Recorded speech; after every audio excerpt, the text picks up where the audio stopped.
Bonjour à vous et bienvenue dans cette quatrième vidéo où nous allons encore une fois parler d'astrologie sidérale. Et aujourd'hui, eh bien, j'ai vraiment le plaisir d'accueillir Patrick Amselem. Bonjour Patrick. Bonjour Marie. Alors Patrick, je vous ai découvert en allant chercher sur Internet parce que, tel que je l'ai déjà expliqué, trouver des astrologues qui pratiquent l'astrologie sidérale, eh bien c'est difficile parce qu'il n'y a pas beaucoup d'astrologues sidéralistes. Mais vous êtes non seulement astrologue, mais pas que. Là, si je regarde la page d'accueil de votre site internet, je vois psychothérapeute transpersonnel et superviseur, astrologue sidéraliste et karmique, médium channel énergéticien, coach et enseignant spirituel, formateur en tarologie initiatique. Donc, vous avez plein de cordes à votre arc et vous utilisez l'astrologie dans votre accompagnement thérapeutique. Je vais vous inviter à vous présenter, à présenter un petit peu votre parcours et à nous expliquer finalement comment vous en êtes arrivé à l'astrologie et surtout à l'astrologie sidérale qui sidère bien souvent les personnes qui la rencontrent. Donc, je vous laisse la parole, Patrick, pour nous dévoiler votre histoire.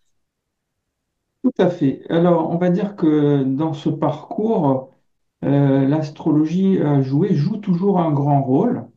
Et donc, à l'origine, en fait, il faut remonter à l'origine de mon adolescence, où au départ, j'ai commencé à m'intéresser un peu aux disciplines ésotériques. Et à l'époque, il y avait un certain nombre d'ouvrages dans la bibliothèque familiale. Et un des premiers ouvrages que j'avais lu et étudié était un livre sur les lignes de la main, c'est-à-dire la chirologie et la chiromancie, dans lequel d'ailleurs, il faut préciser qu'il y avait des références évidemment aux planètes, puisque dans l'étude des mains et des lignes de la main, il y a évidemment des zones, la zone de Mars, la zone de Vénus, et que chaque doigt est associé aux planètes. Donc au départ, c'était déjà une approche un petit peu de la relation des mains et du ciel. Et puis ensuite, j'ai commencé aussi à m'intéresser au tarot de Marseille plus particulièrement, et j'ai commencé à faire des petites consultations, voilà, dans le cadre familial. Et c'est un petit peu plus tard, on va dire vers l'âge de 17, 18 ans, que là a commencé mon intérêt pour l'astrologie classique, donc on va dire tropicale, parce qu'à l'époque, je ne connaissais pas le sidéral. Et là, il y avait deux ouvrages, en tout cas, qui concernaient l'astrologie tropicale et humaniste, qui étaient les ouvrages de Germaine Hollet. Et Germaine Hollet, c'est une des premières astrologues qui a introduit donc l'astrologie humaniste, l'astrologie de Rudyard en France. Et donc, il y avait ces deux ouvrages qui étaient Comment comprendre son horoscope en deux tomes. Et là, c'était quelque chose qui était vraiment assez extraordinaire de découvrir, voilà, qu'est-ce qu'était un horoscope, comment on pouvait le monter, et également le descriptif des différents signes. Donc pour moi, ça a été déjà quelque chose de vraiment, une ouverture toute particulière, et c'est là où j'ai commencé un peu à utiliser les thèmes, à monter des thèmes, à découvrir aussi mon thème puisque le but de l'astrologie, c'est aussi se connaître soi-même, c'est le connais-toi toi-même. Mm. D'abord, connais-toi toi-même et tu connaîtras l'univers, les dieux. Et donc voilà comment ça a commencé. Et là, j'ai commencé effectivement à approfondir pour consulter, toujours consulter un petit peu comme ça, mais jamais dans le but de vouloir m'installer. Ça, c'est venu plus tard. Et c'est alors que un petit peu plus tard, vers l'âge de 22 ans, j'ai eu un accident de voiture assez grave où je me suis, on va dire, décorporé. Je suis parti ailleurs et donc pendant un certain temps, c'est dans un espace voilà, qui est assez indicible, un espace de lumière, un espace qui est très difficile à décrire. Mais voilà, et donc je suis revenu et heureusement, voilà, je suis toujours là. À partir de ce moment, ça a été assez décisif parce que je dirais que c'est là où a commencé ben voilà, à se développer un certain nombre de perceptions, les perceptions médiumniques dont vous parlez, la perception de l'invisible. Euh, Mais à l'époque, j'étais toujours pas décidé à, voilà, en faire un métier. C'était quelque chose d'important.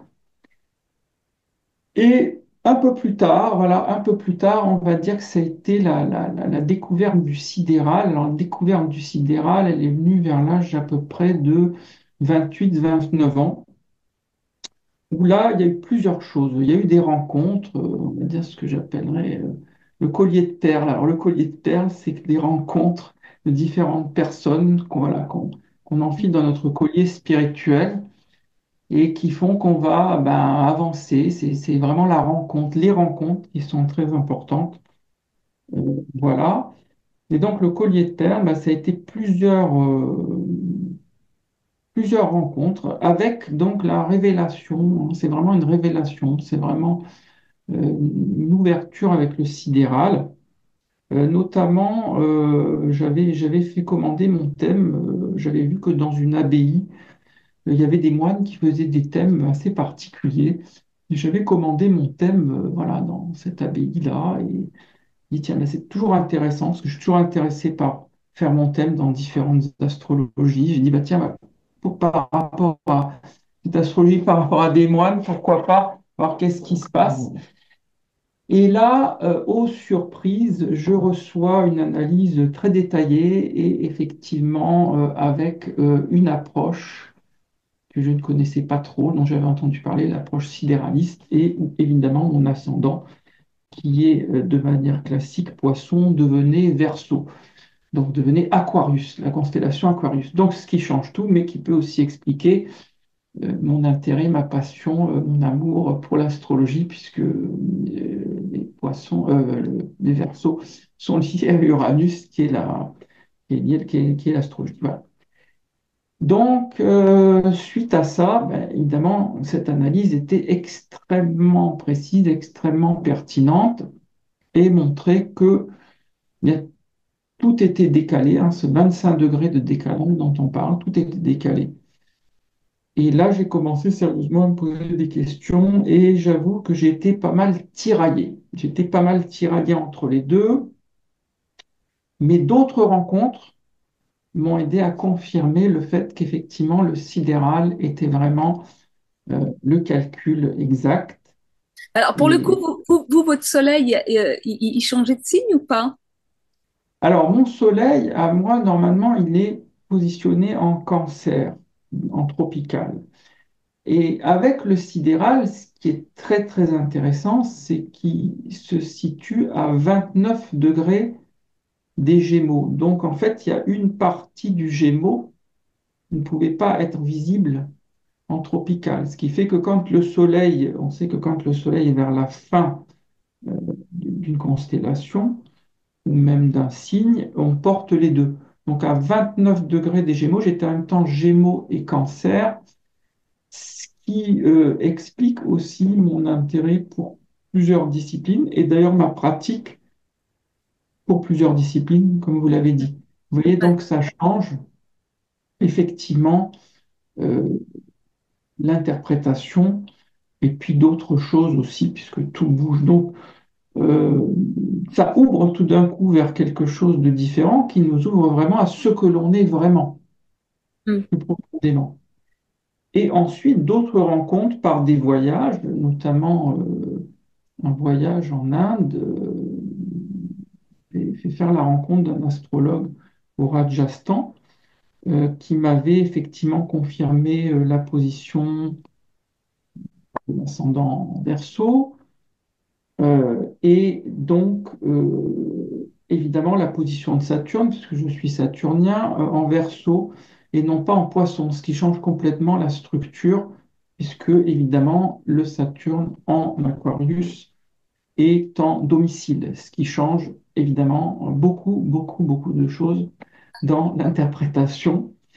Et puis ensuite, une troisième rencontre, voilà, jamais deux sans trois, pour confirmer, cette fois-ci en Inde du Sud, à Auroville, la ville de la mer et de Sri Aurobindo, la rencontre avec un astrologue tibétain, cette fois-ci, et je ne lui avais pas parlé ni de sidéral, ni de tropical, et voilà, il me sort évidemment le thème avec le même ascendant Verseau, et donc tout ça confirmant que eh bien, cette astrologie sidérale, même si nous l'avons oubliée en Occident, est toujours conservée en Inde, pratiquement le même Ayanamsa, mais avec peu de degrés que l'Ayanamsa enfin, que le point vernal de la NASA, et au Tibet également. Donc il faut savoir qu'il y a toute une partie du monde, quand même, c'est à peu près 50% des astrologues dans le monde qui travaillent en sidéral, chez les astrologues occidentaux.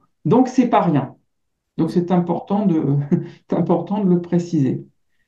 Voilà. Et donc suite à ces différentes rencontres, avec beaucoup d'hésitation, parce que pendant longtemps j'étais sur les deux, pendant longtemps je naviguais entre les deux, en disant, bah oui, mais est-ce qu'il y en a un qui marche, l'autre marche peut-être, jusqu'au moment où, travaillant sur des aspects prévisionnels, j'ai vu que c'était complètement faux, que ce soit en révolution solaire, en révolution lunaire, et là j'ai complètement laissé tomber le tropical pour qu'aujourd'hui j'utilise vraiment 100%, plus 100% sidéral, et d'autant plus que je l'utilise, comme vous l'avez précisé aussi, pour l'accompagnement des patients, pour la préparation à la thérapie.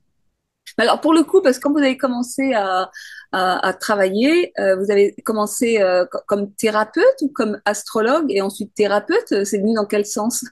Au départ, j'avais des consultations tarologiques et astrologiques. Au départ, j'ai surtout consulté avec des thèmes de vie, des révolutions solaires.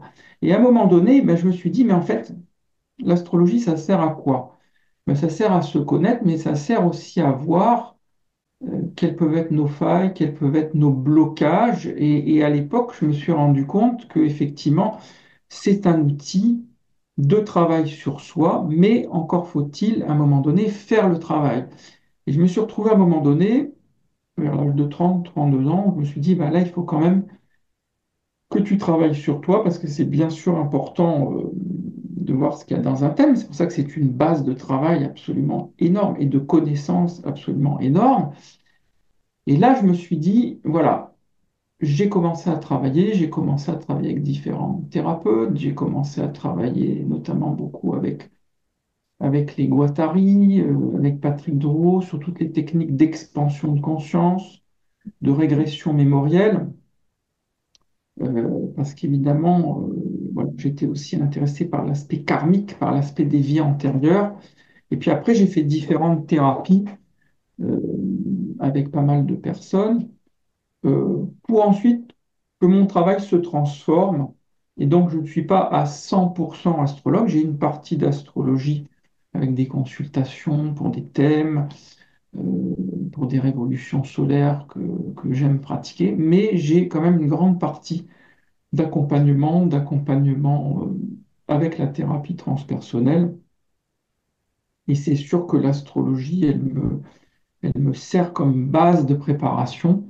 Mais donc aujourd'hui, je me partage un petit peu entre les deux.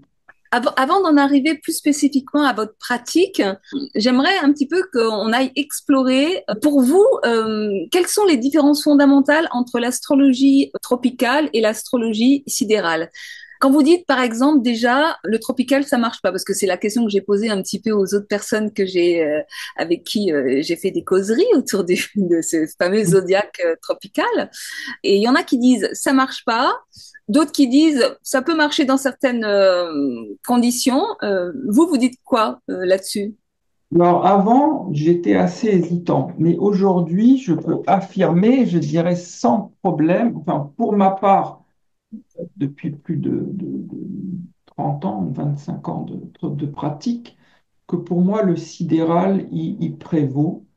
Alors la différence fondamentale, vous l'avez un peu expliqué lors des différentes vidéos précédentes, c'est la différence, c'est que le sidéral est basé sur le ciel stellaire, c'est-à-dire sur le ciel des étoiles et des constellations, qui est en mouvement, parce que comme on sait, l'univers bouge et le ciel bouge, donc tout est en mouvement. Et alors que l'astrologie tropicale, elle est basée sur une série de signes qui restent fixes et qui resteront toujours fixes dans un zodiaque dit tropical, dit saisonnier.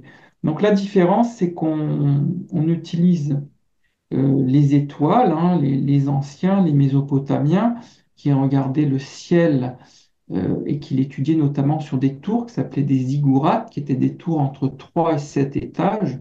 Les prêtres, astronomes, astrologues montaient sur ces ziggourats pour y pratiquer des cultes, bien sûr, parce que c'était des théocraties, et aussi pour observer le ciel.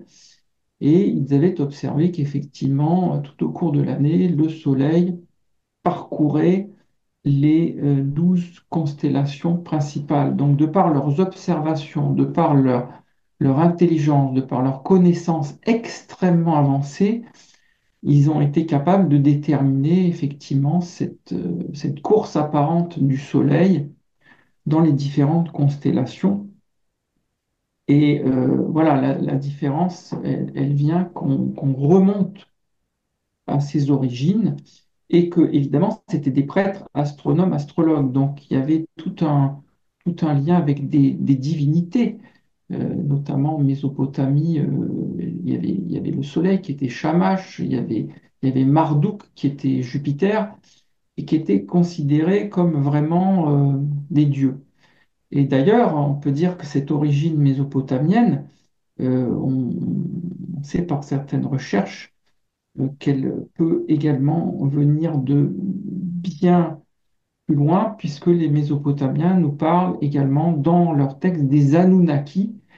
Et les Anunnaki, c'était qui? C'était les dieux venus du ciel. Donc les Anunnaki, notamment décrits dans tous les livres de Zecharia Sitchin, qui est un grand spécialiste, nous parle de ces êtres venus du ciel qui auraient apporté cette connaissance sur Terre. Ce qui fait que là, bah voilà, on est dans une autre dimension, on est dans une dimension, voilà, entre guillemets extraterrestre.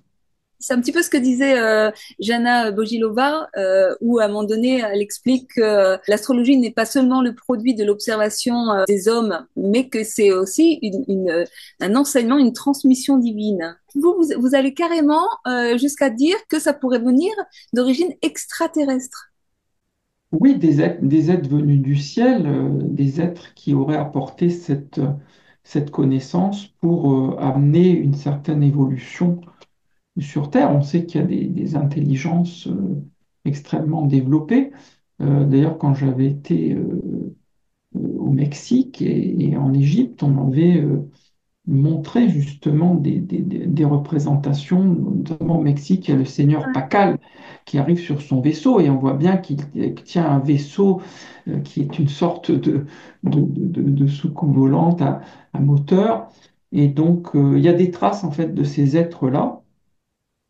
Et je dirais que vu la connaissance, vu comment en Mésopotamie ils étaient capables de calculer des cycles à l'œil nu, on se dit qu'il y a quand même quelque chose derrière, puisque voilà, ils utilisaient les 12 constellations parce que le 12 était un chiffre extrêmement important pour eux du point de vue mathématique. C'est une évidence. Et puis, il y avait cette importance de Marduk. Oui, Jupiter.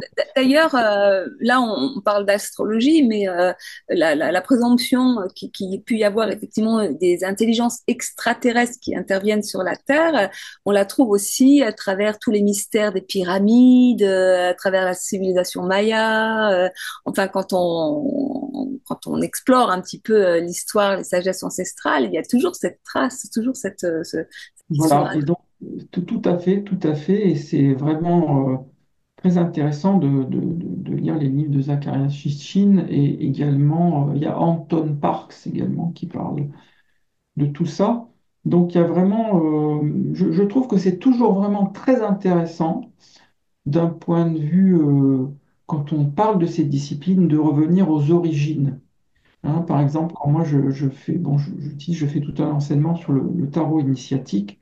Eh bien, j'aime revenir aux origines parce que les détracteurs, la plupart du temps, vont vous dire bah, d'où ça vient, c'est complètement inventé. Et quand on revient aux sources, aux origines, voilà, en Mésopotamie, on a quand même trouvé, on a quand même trouvé 4000 tablettes. Les 4000 tablettes des présages du roi Assurbanipal, hein, qui date du 7e siècle avant Jésus-Christ. Il y a 4000 tablettes. Et dans ces 4000 tablettes, il y a quand même 70 tablettes, qui s'appellent les tablettes Enuma Anu Enlil, qui décrivent les présages astrologiques. Donc ça ne vient pas de n'importe où. Il y a des traces. Je trouve ça aussi tout à fait fondamental d'aller regarder les origines, l'origine des choses. Et pour faire un petit rebond sur tout à l'heure, vous disiez que votre soleil était finalement à la fin du Gémeaux et donc entre le Gémeaux et le Cancer. S'intéresser à l'origine, c'est le Cancer, ça, non? Oui, le cancer, il peut s'intéresser évidemment à l'histoire. En général, effectivement, ça peut donner des historiens. Et puis, c'est des gens en général qui ont bonne mémoire aussi. Oui, tout à fait, effectivement. Le cancer, il a la mémoire du passé aussi, parce que la représentation. Alors, le cancer, en astrologie sidérale, on nomme les constellations dans des noms latins. Le cancer, c'est le crabe. Et le crabe, il marche un peu en avant, puis il marche un peu en arrière. Donc, il s'intéresse évidemment à tout ce qui est passé. Et le Gémeaux, ben, évidemment, il a la curiosité d'aller voir, voilà, tout ce qui peut être, tout ce qui peut nourrir, voilà.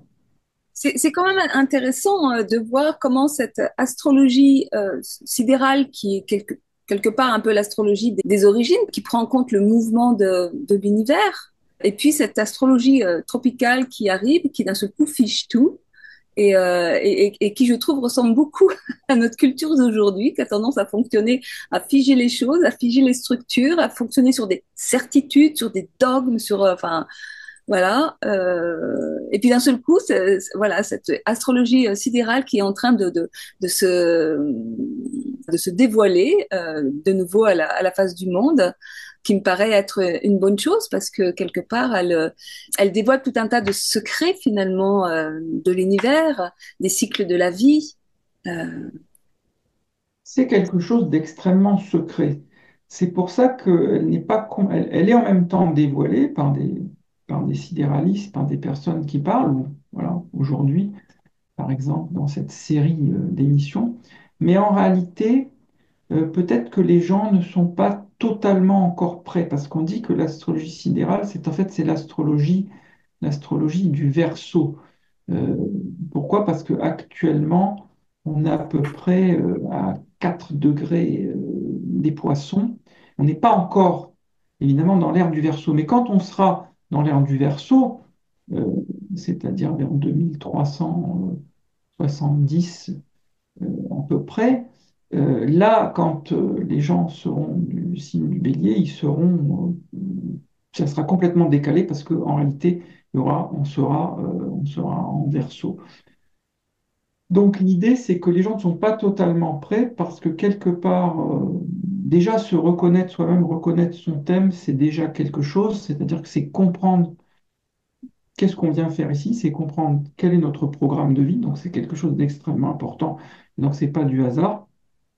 Mais quand on va remarquer, et c'est là qu'il y a quelque chose à pointer, que les thèmes de révolution solaire, que les thèmes de révolution lunaire sont exacts, ça veut dire qu'il y a non seulement un portrait qui est psychologique, où on va se reconnaître, mais il y a aussi des cycles, et il y a aussi des événements extrêmement précis. Parce que l'astrologie, elle est interne, c'est-à-dire qu'elle concerne la connaissance de soi, mais elle est aussi externe, elle concerne les événements.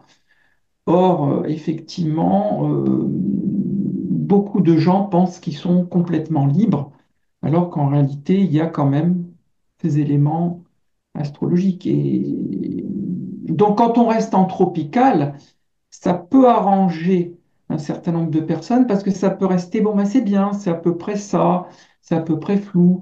Bon, ben, les prévisions n'ont pas été très exactes. Et donc, ça peut aussi arranger. Voilà. Mais si on rentre vraiment dans la précision du sidéral, alors là, c'est une précision laser. Et effectivement, là, on peut plus tricher, quoi. Donc voilà, moi, ce que je pense, c'est qu'on est en préparation, comme on est en préparation de l'ère du Verseau.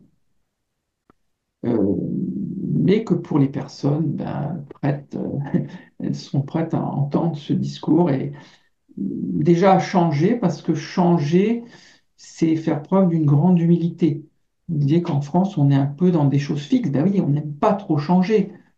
Si on est du signe du lion, on n'a pas envie de devenir cancer. Si on est du bélier, on n'a pas envie de devenir poisson.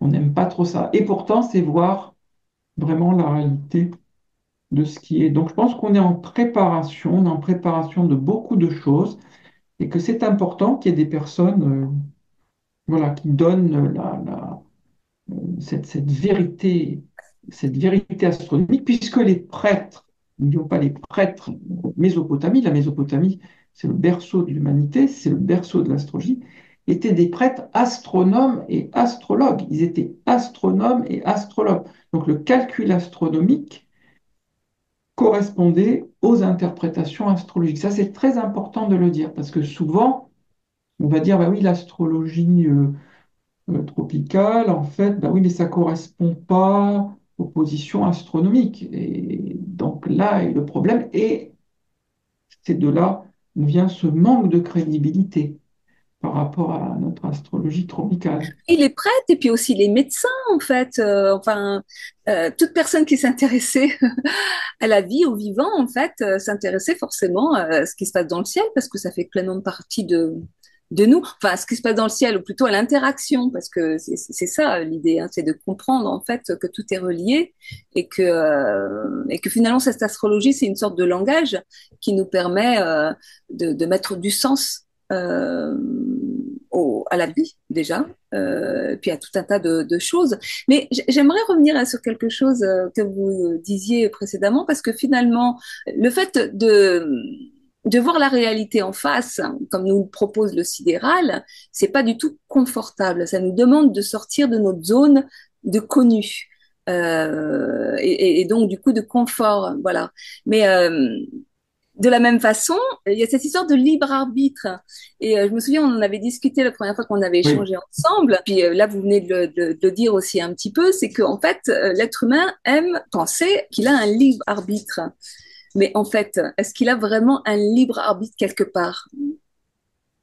Là, c'est une question bon, qui est assez épineuse, puisque quand on va regarder le sidéral, quand on va regarder le portrait astrologique d'une personne extrêmement précise et non plus dans l'à peu près du tropical, déjà on va se dire, tiens, quand on vient à la naissance, au moment où on prend notre première inspiration, parce que c'est là où c'est très important, au moment où je prends ma première inspiration, le ciel va s'imprimer dans ce qu'on appelle le corps astral. Corps astral, corps astrologique. C'est-à-dire le ciel va s'imprimer dans notre corps astral et à ce moment-là, le programme astrologique va être mis en route à l'intérieur, parce que les positions des planètes, quand elles bougent avec les transits, elles bougent dans le ciel et elles ont une correspondance avec notre corps astral, où sont situées, évidemment, où sont situées ces impressions. Alors, la question du libre arbitre, déjà sur le plan du portrait astrologique, c'est assez délicat de dire qu'il y a vraiment un libre arbitre. Alors après, c'est quand on commence à voir qu'il y a des événements, moi quand j'ai découvert en faisant de l'astrologie lunaire qu'il y avait des événements au mois près, j'ai dit mais c'est pas possible qu'il y ait, les 12 mois lunaires, il y a les 12 mois lunaires et les 12 révolutions lunaires nous indiquent. Donc je me suis dit le libre arbitre, il est dans notre capacité à accepter ce que l'on a de notre vie, et il est dans notre capacité à pouvoir nous transformer, à pouvoir évoluer avec ce qu'on a. Donc sur le plan des événements, c'est extrêmement délicat, parce que quand on étudie, on se dit, mais vraiment, il y a des choses...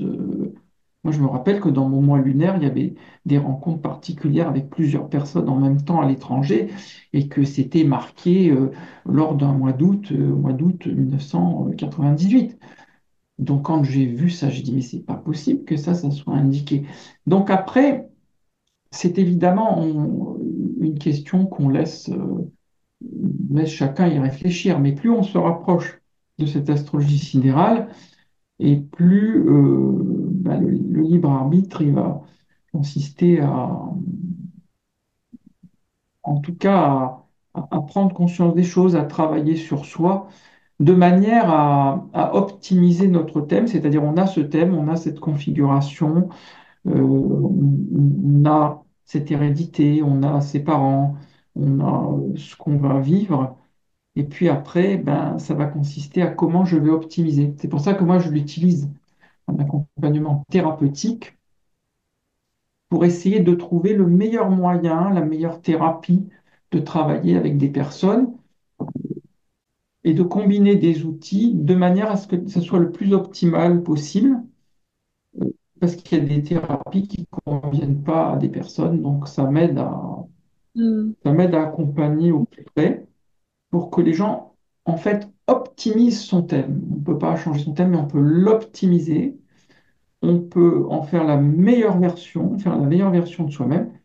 Et puis seulement à un certain niveau, on va dire à un certain niveau on va dire des maîtres, des êtres réalisés, on peut, certains maîtres réalisés ont la capacité de dépasser leur thème, mais là, voilà, c'est encore un autre niveau de conscience. Donc, Je pense notamment, pardon, je pense juste à Yogananda et à son maître Swami Sri Yukteswar.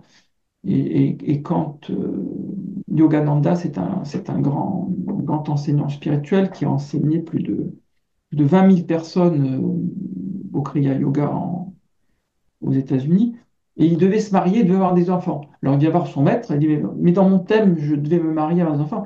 Et le maître lui dit, laisse tomber, j'ai changé le thème. Donc maintenant, tu vas enseigner. Donc c'est très, ça vous montre le niveau, bon, quand même, le niveau spirituel. Il dit, j'ai changé le karma, donc il n'y a pas de problème, tu peux enseigner. Voilà. Donc, mais là, on est dans des niveaux supérieurs. Voilà. ouais. Mais ceci dit, parce que quand même, je veux dire, le thème astrologique, il va être lu par un humain, donc du coup, il va être aussi passé à travers des filtres. Et c'est vrai que bon, l'astrologie, c'est une sorte de langage qui va nous donner, je dirais, un potentiel de vie et qui va nous donner aussi la compréhension de quel type d'événement on va rencontrer finalement dans notre vie, toujours dans la perspective de notre évolution, de notre bonification. Mais Absolument. on a toujours le choix finalement face à ces événements de résister ou d'accompagner pour vivre une métamorphose en fait. Voilà, ça me fait penser à une personne que j'avais reçue. Oui, effectivement, on peut résister. Et cette personne, bon, c'était une révolution solaire, d'ailleurs, en sidéral. Et donc, cette personne, voilà, me disait, c'est bizarre dans ma phase professionnelle, dans ma situation professionnelle, les choses bloquent. Je voudrais faire des contrats, je voudrais me lancer. Et ça bloquait. Donc il était assez nerveux, il voulait que ça avance vite. Et donc effectivement, constatant la révolution solaire, constatant les pôles socio-professionnels, c'est-à-dire les trois secteurs socio-professionnels, la maison 2, la maison 6, la maison 10, et les reliant entre elles, on pouvait voir que tout était vraiment extrêmement bloqué, verrouillé.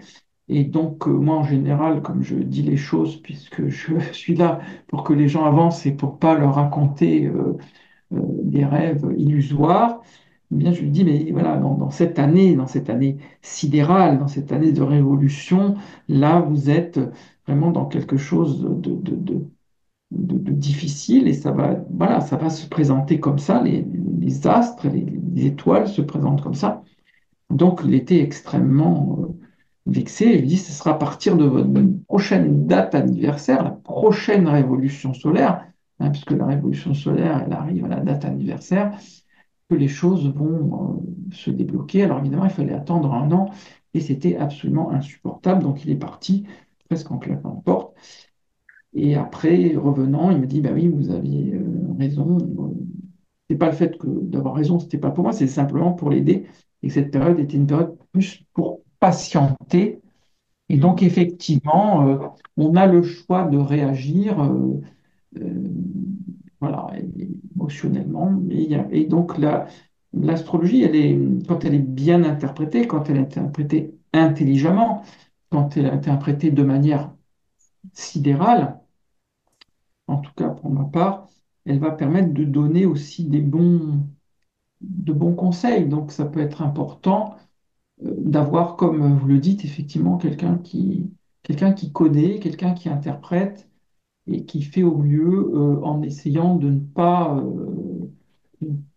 pas transformer pour plaire, parce que Ça peut être un peu complexe parce que finalement, il y a plein de choses qui rentrent en ligne de compte. Effectivement, moi, je trouve que l'astrologie, finalement, elle nous apprend à co-créer avec la vie. Parce qu'elle nous apprend finalement que la vie, elle a des cycles et que nous sommes la vie nous traverse et que donc du coup, nous sommes aussi soumis à ces cycles et que l'astrologie, elle nous permet d'avoir une lecture de ces cycles. Et comme vous dites, bah, c'est vrai qu'il y a des moments où on voudrait que ça avance et puis bah, là, l'astrologue, il va nous dire, bah oui, mais là, en fait, peut-être il y a un travail plus intérieur à faire, il y a un travail, voilà, introspectif, de patience, les choses vont débloquer, mais là, voilà, on est dans la gestation de quelque chose. Voilà, ça peut être très frustrant, mais ça fait partie des processus vitaux.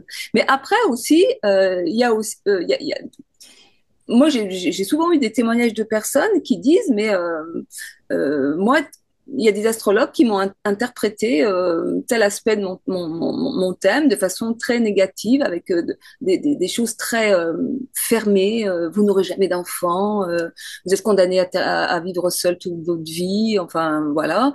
Et puis des fois, je suis assez aussi étonnée de voir comment on peut interpréter des aspects d'un thème de façon très négative. Et moi, j'ai un peu tendance à voir toujours le bon côté des choses et je vais toujours tourner le truc d'une autre façon en fait. Et en fait, on a tous notre propre vision, notre propre perception, notre propre interprétation du langage, de ce langage ésotérique. Euh, et donc, finalement, ce langage, c'est quand même un langage qui doit rester ouvert, qui doit, enfin, oui, il doit rester ouvert, d'autant plus que s'il y a des carrés, s'il y a des oppositions, des quinconces, donc des aspects difficiles, ils sont là pour nous faire évoluer, puisque tout est un processus d'évolution. Ça veut dire que l'épreuve, ce qu'on va traverser, par exemple pour cet homme extrêmement impatient, extrêmement dominateur, il ne supportait pas que quelque chose soit au-dessus de sa volonté. Et c'est effectivement ce qu'il avait à travailler, c'est-à-dire une forme de souplesse, une forme d'adaptabilité. Donc bien évidemment, le thème astrologique n'est pas quelque chose qui doit enfermer, mais bien au contraire, doit permettre à amener la personne vers qui elle est le plus possible pour qu'elle puisse se réaliser. Parce qu'en réalité, le thème, on va dire, n'est qu'un vortex qui va nous permettre de nous exprimer et de nous réaliser sur Terre dans notre mission pour rayonner ce que nous sommes vraiment. C'est-à-dire, c'est ce que dit Dieu à Abraham dans l'Ancien Testament. Il lui dit les races, qui veut dire va vers toi.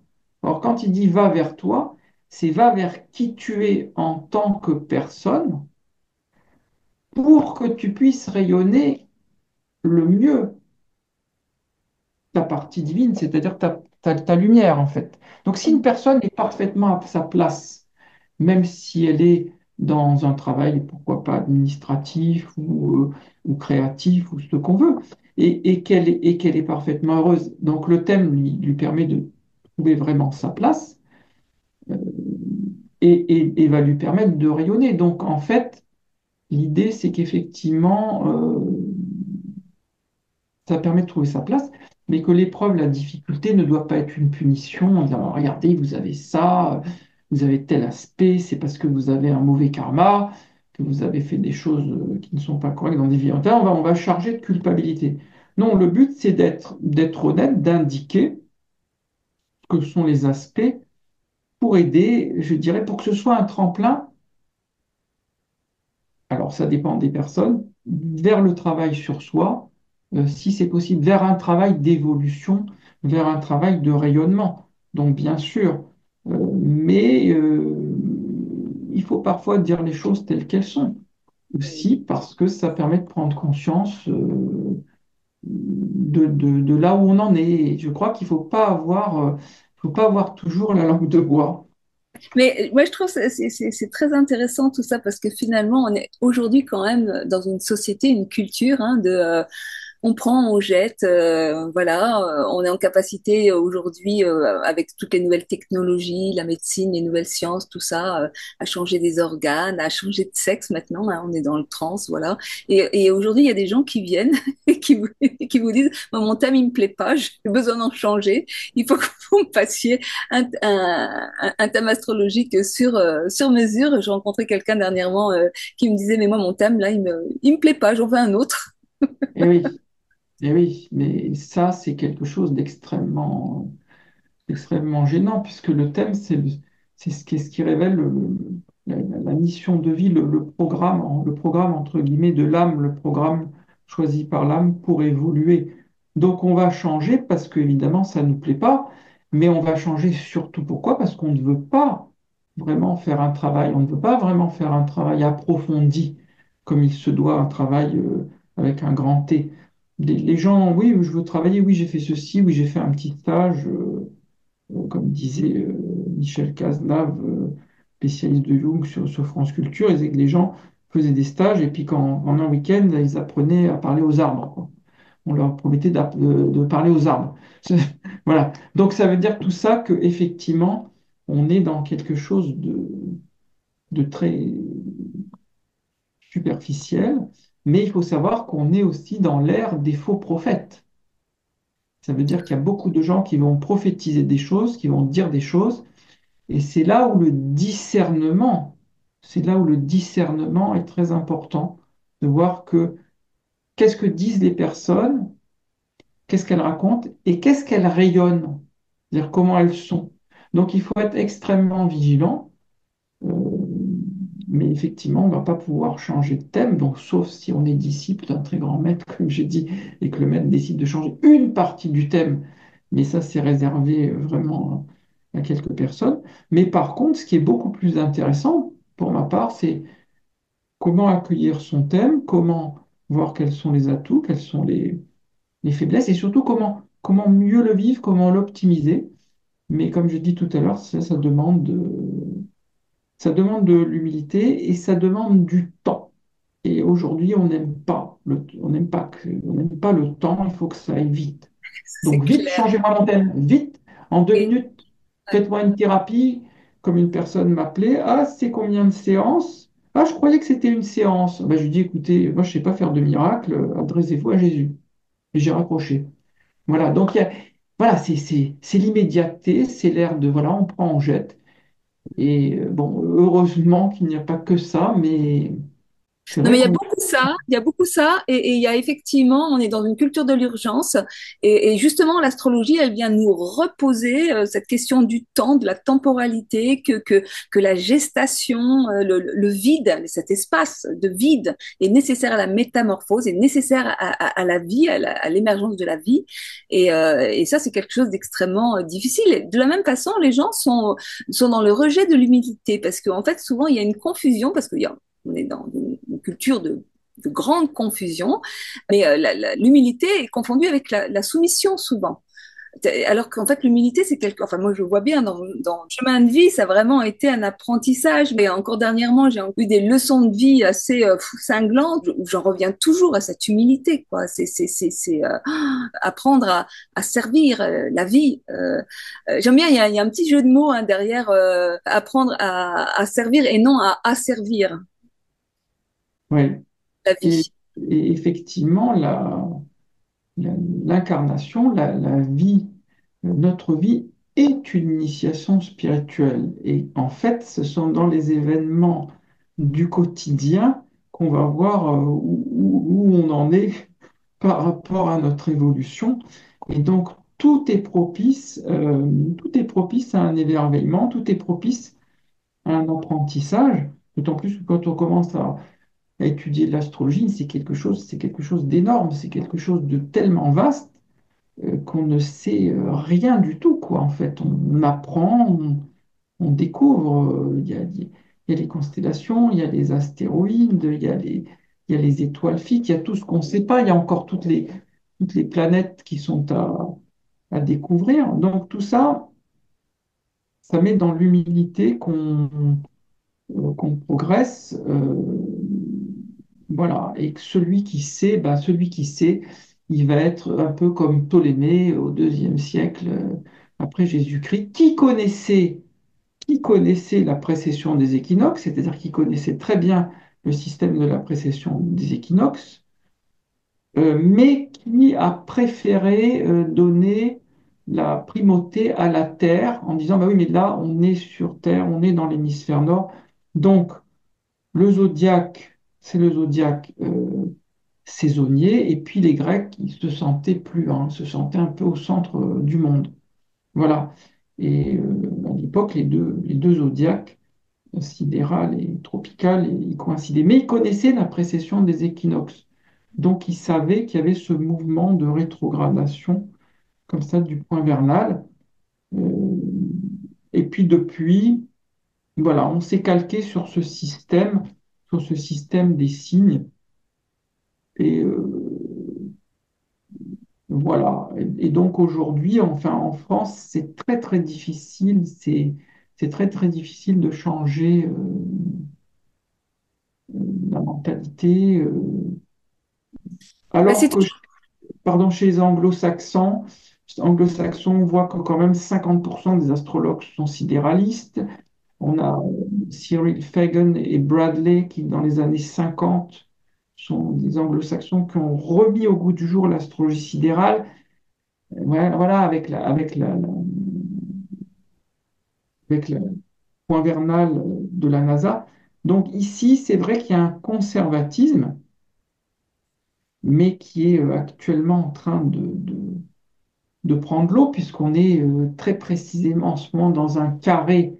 Alors, il y a Jupiter, carré Saturne, Jupiter en taureau, et donc toutes les valeurs matérielles sont très, très bloquées à un niveau mondial. Donc, on a ce carré Jupiter par Saturne qui nous bloque, et donc c'est par les événements, par les planètes, par ce qui va arriver que on va être progressivement dans ce que, comment il s'appelle, je ne sais plus son nom, enfin, dans ce que Annick de Souzenel appelle le grand retournement, c'est-à-dire un grand retournement des valeurs spirituelles, euh, voilà, qui est en train d'arriver. Le oui, grand retournement. oui, Pas oui, le oui. grand, non, le grand retournement. Ouais. Ouais. Mais c'est vrai que je dirais que tout ce qui est dévoilé actuellement, toutes ces horreurs qui se déroulent sur Terre et qui nous pètent à la gueule, je dirais. Voilà, et donc face à ces événements, on a toujours le choix. Et c'est là où je dis qu'il y a quand même un libre arbitre, c'est-à-dire que face à l'horreur, on a le choix de soit, comment dire, je veux pas voir, je m'enferme dans l'ignorance et je reste petit et je me replie sur moi dans la peur et dans la protection, hein.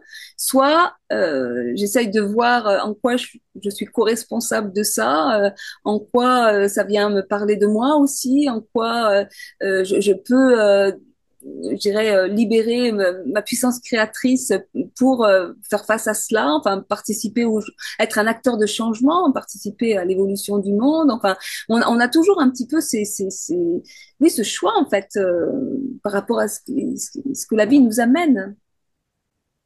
Oui, le choix, de toute façon, il va être très simple. Soit on se laisse engloutir par tout ce qu'on voit et par toutes les souffrances et par toute la destruction qui amène quelque chose de nouveau, mais progressivement, parce qu'il ne faut pas oublier que l'ère du Verseau, c'est une ère uranienne et saturnienne.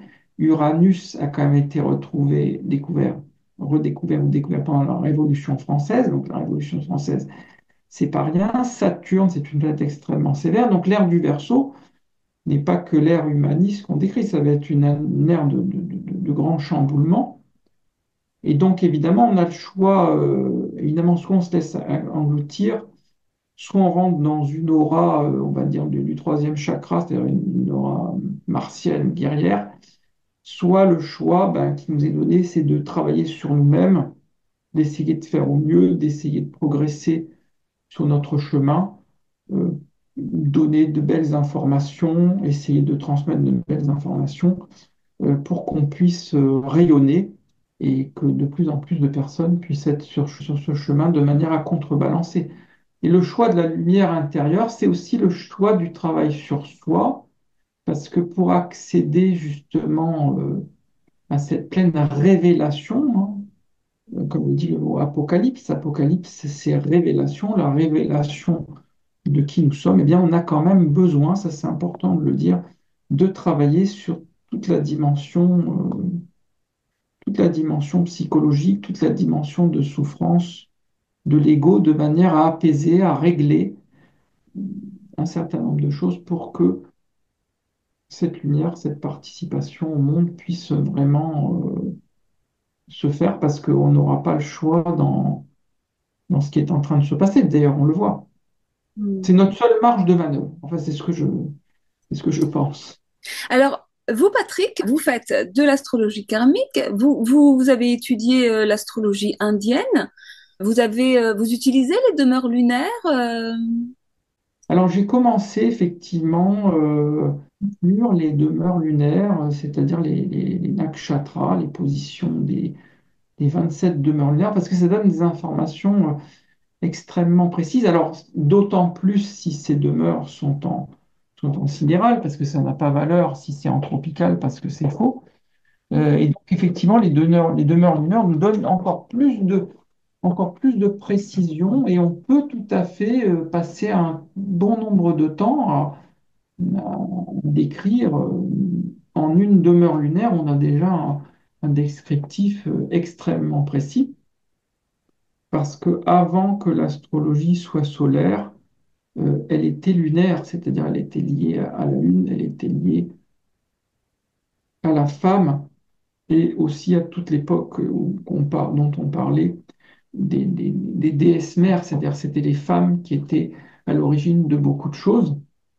Et donc oui, je l'utilise en complément parce que c'est quelque chose, voilà, je ne suis pas spécialiste, mais je commence à l'intégrer progressivement dans mon approche parce que c'est quelque chose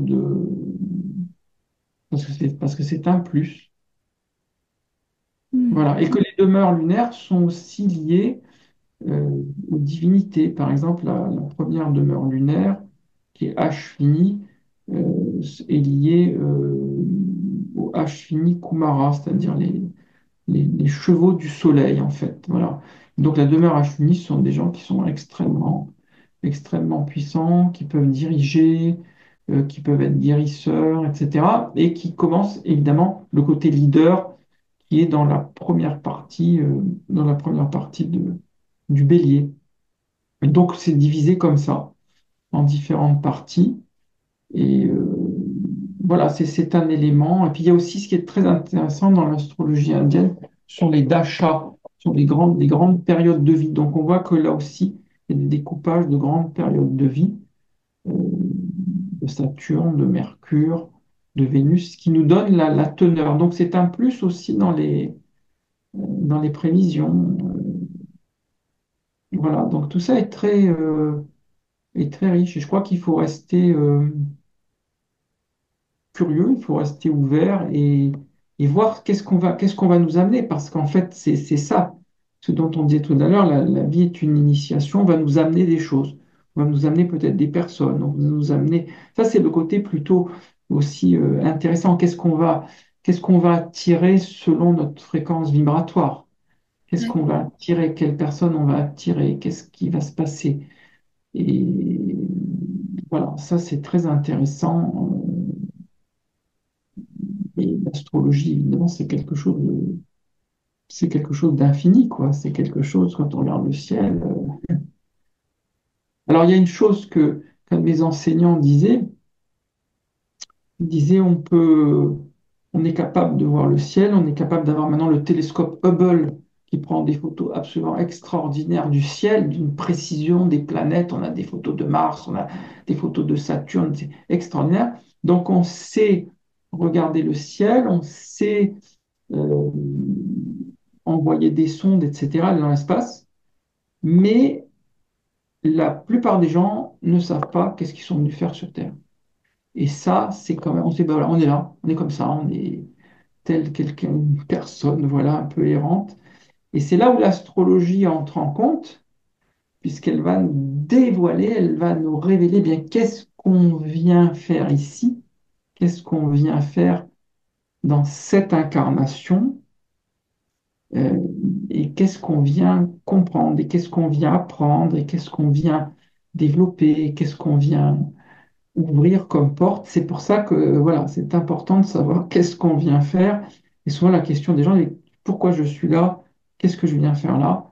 Eh bien, l'éclairage de l'astrologie sidérale permet en tout cas de répondre, euh, d'autant plus qu'on peut avoir aussi, alors là c'est dans l'astrologie karmique, une vision plus élargie si on considère l'astrologie karmique, le karma, la réincarnation, comme l'utilise, comme le pense évidemment l'analyse de l'astrologie indienne. Parce que l'astrologie indienne diffère de l'astrologie mésopotamienne parce qu'elle inclut cette dimension du voyage de l'âme au travers de différentes incarnations. Parce qu'on peut faire du sidéral sans nécessairement utiliser du karmique. Oui, oui, tout à fait. Mais dans l'astrologie karmique, donc, il y a tout un tas de points d'approche qui sont utilisés, qui sont spécifiques. Et en l'occurrence, il y a ce qu'on appelle l'axe du dragon, hein, qui va être défini par 2 points. Alors, c'est vrai que quand on utilise cet axe du dragon en astrologie tropicale, ben, souvent, ça va pas tomber dans les mêmes signes. Donc, du coup, ça vient nous raconter un mensonge, hein. Notre culture, notre éducation a quand même l'art et la manière de fabriquer un faux moi. Donc, on passe une première partie de notre vie à nous construire dans un faux moi et la deuxième partie à déconstruire et à retrouver le faux moi. Mais si on s'aide de l'astrologie tropicale, ça va pas beaucoup nous aider parce que quelque part, ça nous oriente pas forcément dans une vraie direction. Donc, en sidéral, cet axe du dragon fait partie des points qui vont nous permettre de mieux comprendre notre projet de vie et ce qu'on vient faire ici. Oui, il y a l'axe des nœuds lunaires, il y a la position de la lune noire, il y a aussi les aspects aussi, parce qu'on est avec certains aspects, des carrés, des oppositions. Aussi, on est avec des capacités, des dons. Donc, quelque part, on va pouvoir essayer de regarder. Et puis l'ensemble du thème, on va dire que l'ensemble du thème peut nous indiquer ben, d'où on vient et puis surtout qu'est-ce qu'on vient faire, qu'est-ce qu'on vient développer. Mais simplement, je pensais à une personne qui était venue faire son thème et dans son thème, elle avait vraiment bon, des aptitudes médiumniques, des aptitudes, on va dire, totalement poisson. Et dans le thème classique, on va dire, elle avait tout un amas de planètes en bélier. Alors, elle n'était absolument pas ni sportif, ni leader, ni chef, mais elle avait des perceptions, voilà.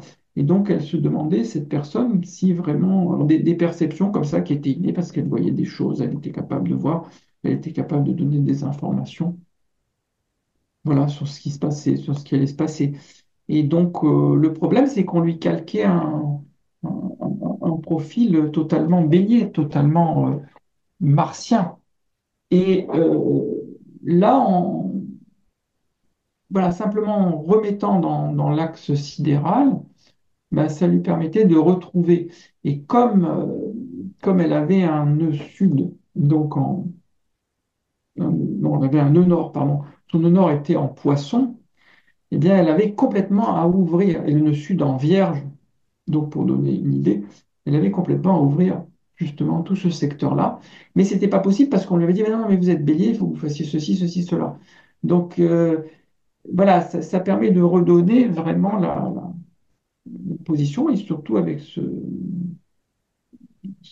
nœud nord et ce nœud sud qui rappelle aussi le travail qui est à faire, donc développer ses perceptions, son intuition, laisser l'âme s'exprimer. Et alors qu'en Vierge, effectivement, il y avait ce Mercure, il y avait cette réflexion, il y avait ce mental qui ne laissait pas vraiment ouvrir tout ça. Donc, si l'axe n'est pas exact, si le positionnement n'est pas exact, eh bien, ça change complètement l'interprétation, puisque le nœud nord se retrouvait effectivement en bélier et pas en poisson. Ce qui change, voilà, ce qui change la direction. Et donc, effectivement, les nœuds lunaires sont importants. L'ensemble du thème, et évidemment, bon, moi, j'utilise aussi cette astrologie parce qu'elle donne du sens au pourquoi, aussi au pourquoi nous arrivons avec cette distribution-là, pourquoi nous arrivons avec cette distribution de cartes et pas une autre. Et donc là, on entre effectivement dans cette compréhension que peut-être ben, nous n'avons pas eu qu'une seule existence et que nous avons à comprendre des choses pour évoluer, à comprendre et non pas à punir, parce que ça, c'est très grave de dire ça, ça rajoute, comme je disais, de la culpabilité. À comprendre, à évoluer. Et un des ouvrages qui m'avait beaucoup ouvert l'esprit, c'était l'astrologie karmique de Dorothée Koechlin de Bismont, qui était un ouvrage très intéressant. Je l'ai, ouais, je l'ai. Voilà, bon, voilà, qui est intéressant parce qu'elle parle justement du sidéral et elle parle du décalage. Et donc, voilà, ça doit dater, je crois, des années 90, 95, je ne sais plus, mais en tout cas, elle parlait du sidéral et du karmique. Euh, voilà, donc tout ça nous montre il faut être curieux et il faut savoir remettre en question aussi les choses. Voilà, c'est le principe de celui qui veut avancer et de pouvoir avoir aussi un esprit critique, ne pas tout gober, y compris, y C'est compris ça. en astrologie, y compris dans ces domaines. Bon. Développer son discernement. Alors, pour terminer cette émission, j'avais envie que vous nous parliez un petit peu, parce que je trouve ça vraiment génial, cette façon que vous avez d'utiliser l'astrologie, c'est-à-dire que quand vous êtes thérapeute, eh bien, vous allez, en montant le thème de la personne, voir finalement quels sont les outils qui vont plus lui convenir. Oui, alors ça, c'est quelque chose que j'ai développé moi-même, je dirais, c'est-à-dire de regarder, alors si la personne est d'accord, j'ai créé un certain nombre de bilans, ça s'appelle des bilans pré-thérapeutiques, pour pouvoir regarder, au fond, on a une personne qui vient, euh, au lieu de dire, bah, tiens, j'ai ma méthode, je vais lui proposer ça, qu'est-ce que je pourrais lui proposer au mieux, de manière à adapter ce qui lui conviendrait. Parce que pour moi, le travail thérapeutique, il concerne plusieurs tranches, il concerne plusieurs niveaux. Il y a le travail sur le corps, il y a le travail euh, en énergétique, il y a le travail émotionnel, il y a le travail psychique aussi avec les rêves, et il y a le travail spirituel. Donc on va dire que souvent, quand je reçois des gens qui ont fait tout un parcours et on voit qu'ils n'ont peut-être pas travaillé là où il faudrait. C'est pas prétentieux, c'est juste de dire, tiens, là, il y a tel aspect que vous n'avez peut-être pas vraiment vu. Et donc, en faisant le thème, on va voir quelle est la personne que j'ai devant moi. Alors, il y a des gens qui sont capables vraiment d'être, par exemple, très, très analytiques. Si j'ai des gens qui ont un Mercure en scorpion, qui ont un scorpion fort, ils vont être capables d'analyser, ils vont être capables d'introspecter, ils vont être capables, voilà, par exemple, il va leur falloir une thérapie, voilà, où ils vont pouvoir élaborer, comme on dit. Et puis d'autres, pas du tout. Par exemple, il y a des gens qui ont des éléments terre, des éléments Taurus, des éléments basiques. Et là, on va falloir trouver une méthode peut-être plus sur le corps ou des combinaisons. Et c'est tout ça qui est très intéressant, ce qu'on appelle le travail intégratif, c'est comment on va intégrer. Mais il est évident qu'il y a une partie qui n'est pas souvent explorée, c'est toute une partie justement des corps d'énergie, des engrammes, de ce qui bloque dans les corps d'énergie. Et donc voilà, donc si la personne est d'accord, je prépare son thème, on regarde ensemble, Et puis, voilà, on va adapter l'accompagnement selon ce qui se présente. Euh, voilà, c'est quelque chose de très riche et surtout, ça peut éviter de perdre du temps avec des outils qui vont, par exemple, il y a des gens, on ne peut absolument pas les mettre dans des états d'ouverture de conscience, dans des états d'expansion de conscience, parce qu'ils ont un mental très très fort. Un mental très très fort. Et donc, on va voir s'il y a dans le thème des subtilités intuitives ou pas. Il y a des gens qui ne peuvent pas. Ou il y a des gens qui ont une telle sensibilité. Je pensais à une personne qui est tellement, tellement, tellement sensible qu'en fait, là, on n'a même pas besoin de rien faire, juste par la parole, juste par un mot, juste par le verbe, eh bien, ça modifie son champ tellement, elle est tellement hyper, hyper, hyper, hyper sensible. Et donc, voilà, c'est ça qui fait la richesse. C'est aussi une façon de considérer la personne telle qu'elle est, non pas en tant que personne, seulement en tant que corps, mais en tant que qu'est-ce que cette âme qui vient là, qu'est-ce qu'elle vient me demander par rapport à son programme et par rapport à qui elle est. Et en ce sens, euh, pour moi, le sidéral prend vraiment tout son sens et c'est toujours une découverte, c'était toujours quelque chose d'extraordinaire. Et toujours, chaque fois que je fais un thème, c'est toujours, toujours aussi merveilleux. Donc voilà. En résumé, parce qu'on pourrait faire toute une émission là-dessus, sur la thérapie transpersonnelle, et ça, c'est. Voilà. Bah, pourquoi pas d'ailleurs, ça peut être le sujet d'une prochaine émission. Voilà, avec plaisir aussi. Ok, D'accord. merci Patrick. Qu'est-ce que Merci. vous auriez envie de dire pour terminer cette émission? Eh bien, peut-être le mot de la fin, je dirais cette phrase d'Alan Kardec qui est l'épitaphe sur sa tombe, naître, mourir, renaître et progresser sans cesse, telle est la loi.